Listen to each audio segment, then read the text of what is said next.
السلام عليكم ورحمة الله وبركاته. نهائي دوري أبطال آسيا، النادي الأهلي السعودي وكوسوهاكي فورنتالي الياباني. مباراة طبعا يعني نتمناها إن شاء الله اللي يكون النادي الأهلي السعودي يكون حامل اللقب للمرة الثالثة، لأنه حامل طبعا مرتين من قبل سنة 1985 و2012. نتمناه كل التوفيق. طبعا النادي الأهلي السعودي فاز في مباراة نصف النهائي على النادي الهلال أيضا السعودي، يعني وصل في مباراة نصف النهائي كان الأهلي والهلال والنصر.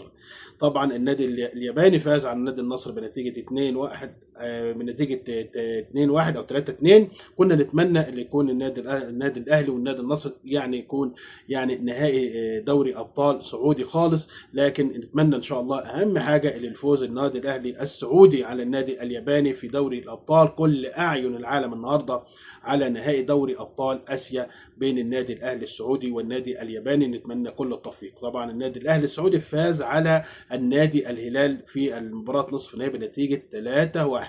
نتمنى كل التوفيق إن شاء الله للنادي الأهلي السعودي. المباراة النهارده هتكون الساعة 7:30 بتوقيت مكة المكرمة. القنوات الناقلة طبعا هتكون SSC السعودية وأيضا بين سبورت القطرية المشفرة. كل التوفيق لأهلي السعودي. شكرا لحضراتكم والسلام عليكم ورحمة الله وبركاته.